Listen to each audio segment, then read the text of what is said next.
Welcome to Detroit's only nightly political talk show, looking at everything people, power, and politics. This is The Pulse. I'm Tara Nasher. Our big story tonight, the president's efforts to dismantle multiple federal agencies, notably the Department of Education and U.S. Agency for International Development. Both agencies are targets of billionaire Elon Musk's Department of Government Efficiency, or DOGE. Oakland University, Dave Dulio is here to take us inside those efforts and whether Elon Musk has that much power in his new position. Plus, we're going to take a look at the impact the changes may have on the people who work there and you watching at home. But we begin tonight with a big move in the race for governor, one you'll vote on next year. The dean of the Capitol Beach, Fox 2's Tim Skubic, has learned that Genesee County Sheriff Chris Swanson is throwing his hat into the ring. He's expected to formally announce it Thursday. Swanson will join Secretary of State Jocelyn Benson on the Democratic side of the ticket. He's been Genesee County Sheriff since 2019. And now, talking trade war. The U.S. paused tariffs against Canada and Mexico yesterday, but today, China was slapped with a 10% tariff on top of what's already in place. Now, the country is hitting back. China announced it'll put a 15% tariff on coal and liquefied natural gas imported from the United States, as well as a 10% tariff on crude oil, agriculture, machinery, and then large engine cars brought in from the U.S. They're also going after Google. The tech giant has a smaller presence in China than several markets and actually left the Chinese markets in 2010 after refusing to follow censorship requests. China's looking into whether it's violating antitrust laws. The president's advisors say it's all part of the plan to stop fentanyl, but critics believe there is more to Trump's agenda. This is the way President Trump negotiates. And you can rest assured that if we do not get cooperation from countries, then, of course, the tariffs will be implemented.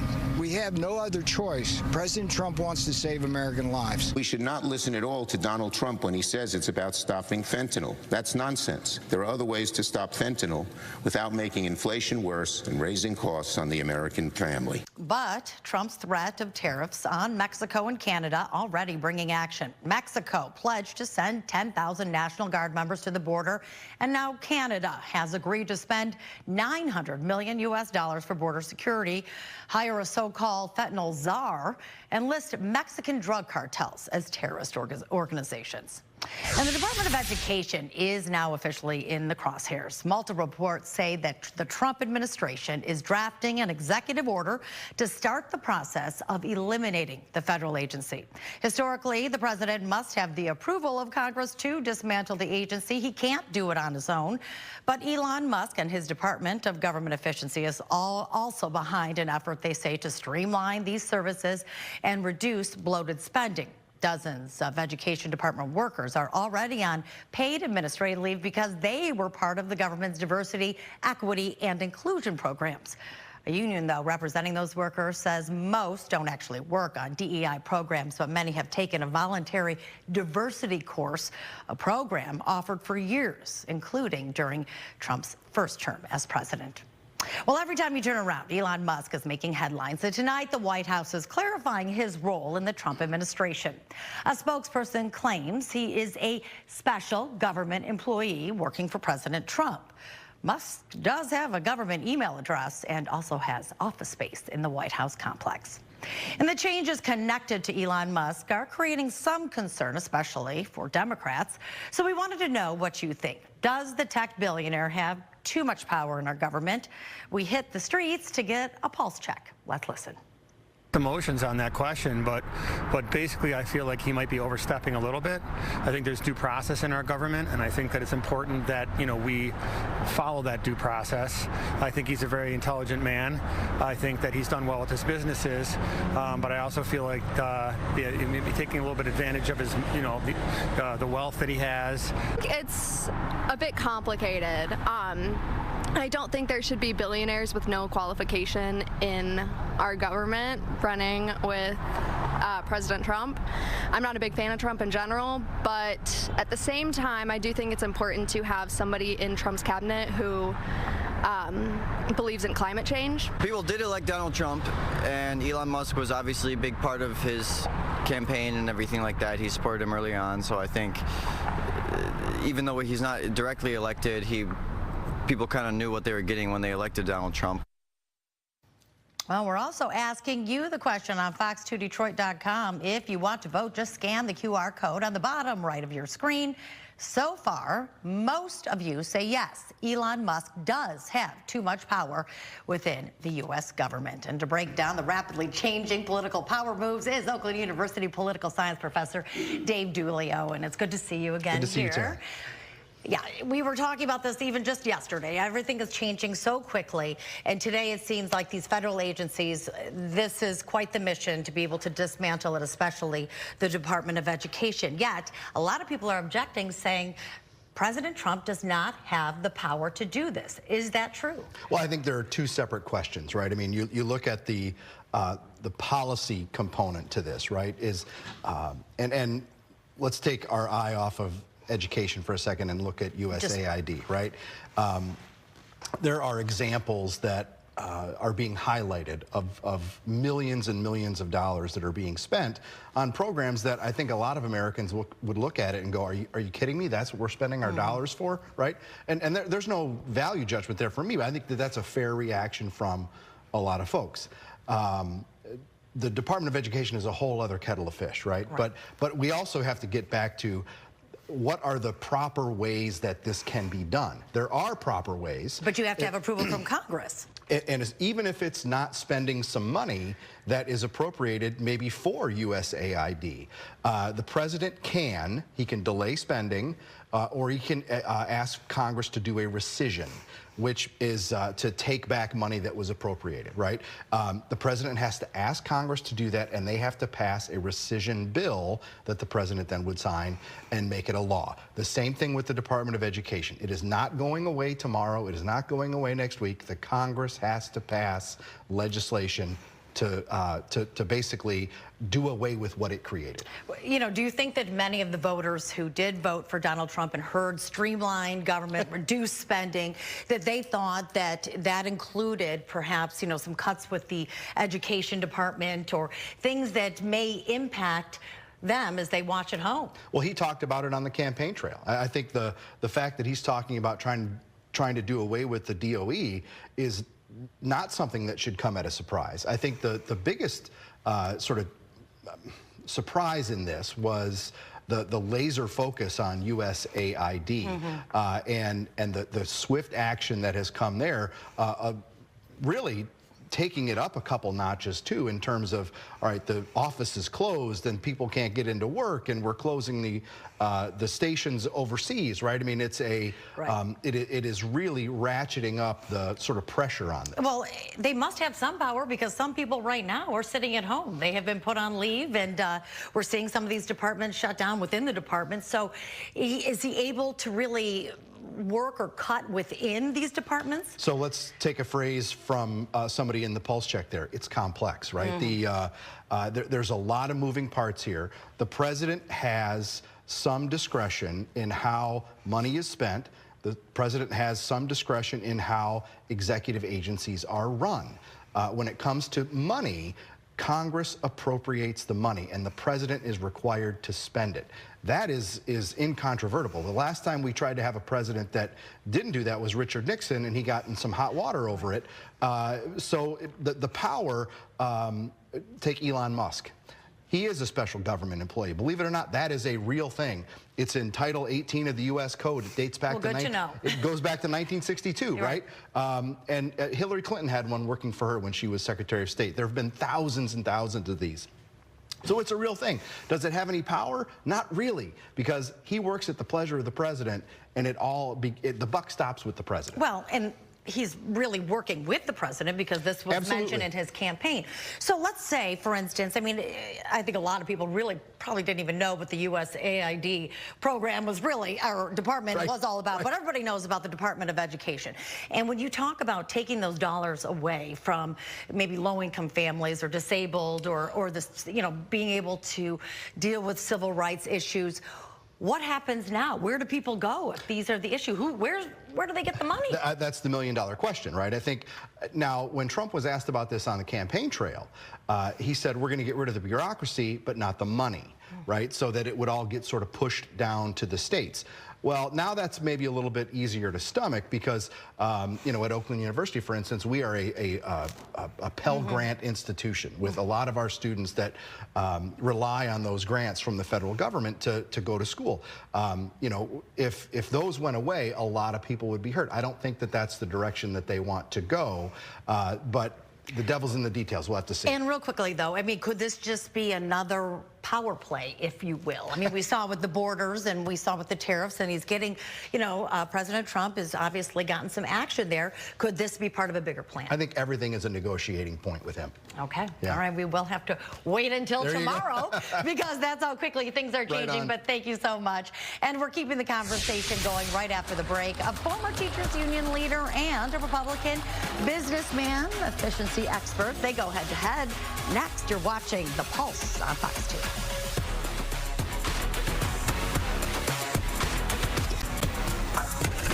Back now on The Pulse, looking at everything people, power, and politics. And here to keep our conversation going about the Department of Government Efficiency, President Trump, and then the efforts to dismantle two federal departments. We have former Detroit Federation of Teachers President Keith Johnson, and then former Republican candidate for governor and businessman Perry Johnson. It's good to have you both. No relation, though, right? Oh, you never know. Yeah, you really don't. No, but it's great to have you. You offer definitely different perspectives on this. But with this moving, it's such a fast pace. Let's start with the federal agency, specifically the Department of Education.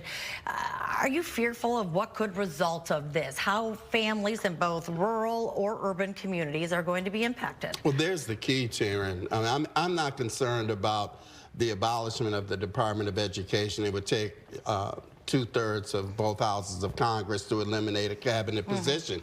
But if you're talking about cutting the costs and cutting access to many of the critical programs that benefit children, not only in cities like Detroit, but in our rural communities, backwoods communities, suburban communities, whether you're talking about wraparound programs that help to fund social services for our children, lunch programs for our children, breakfast programs for our children, it has a domino effect. So it's not just a matter of eliminating the department or just streamlining a department, which I agree. There needs to be some reduction, some cuts, or at least have more practical approaches to the spending.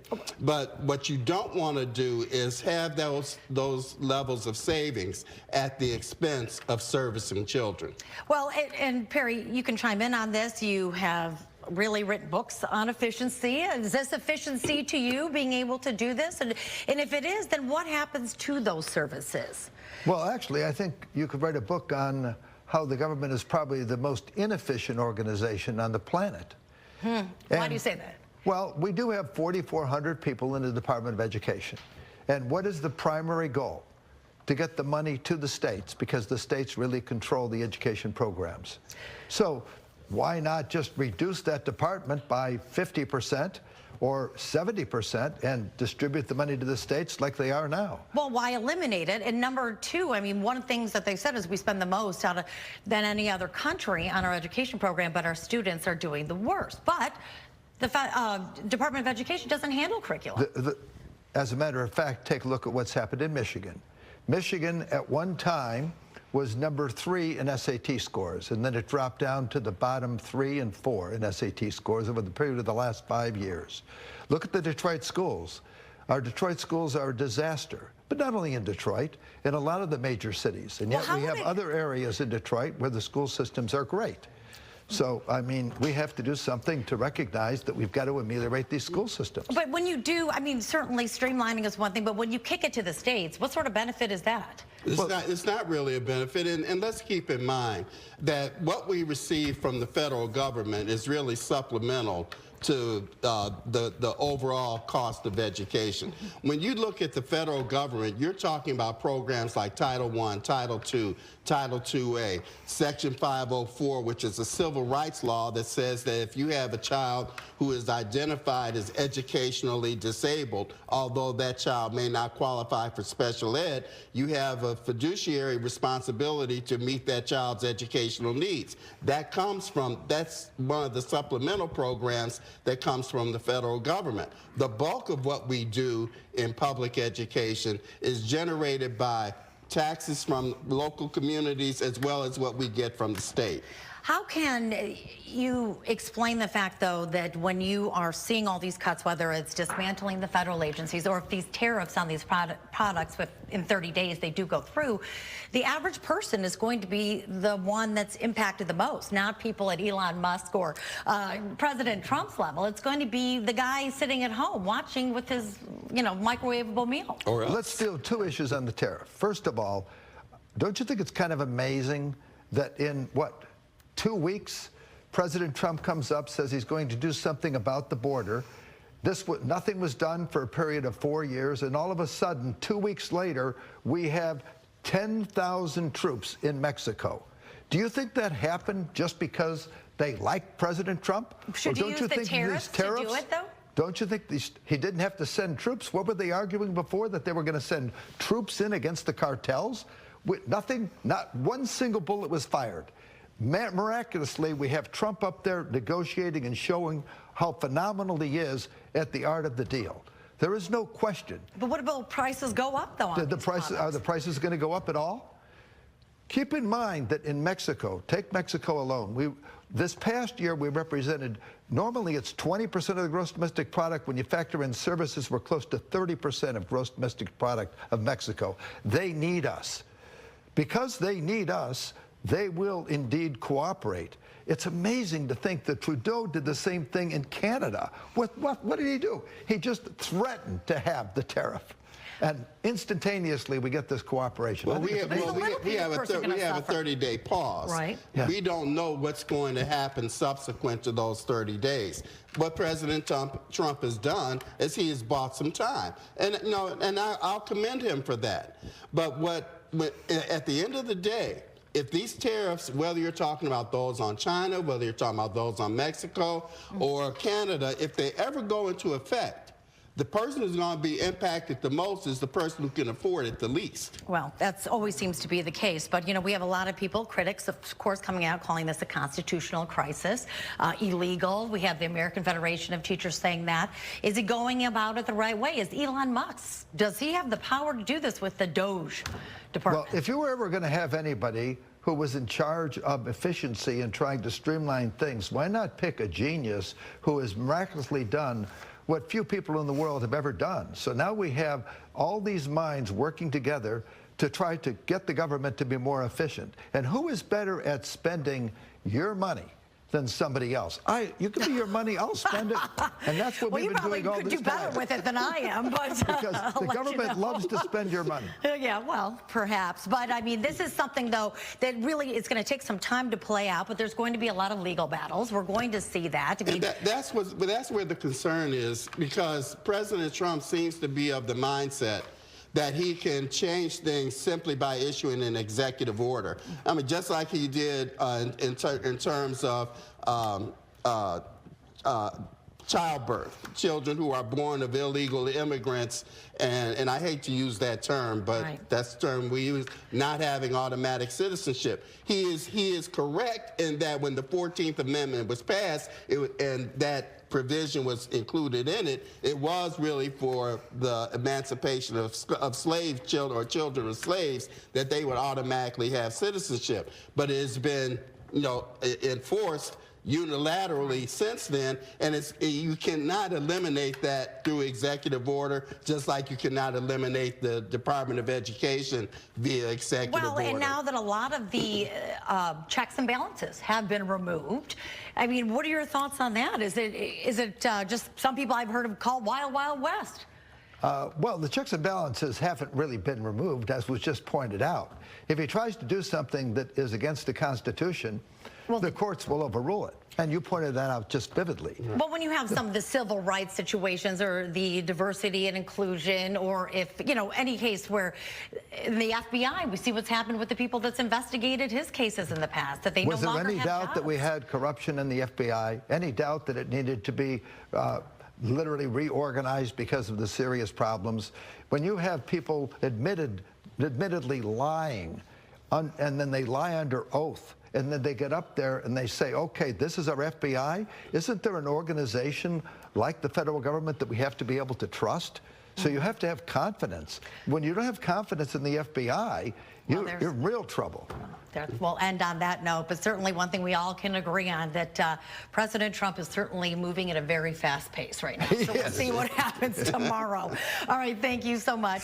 Well, we're taking a look at the race to replace this man, Senator Gary Peters, next on The Pulse. Who could jump into the race on the Democratic side? That's still ahead. The Pulse is back in 3 minutes.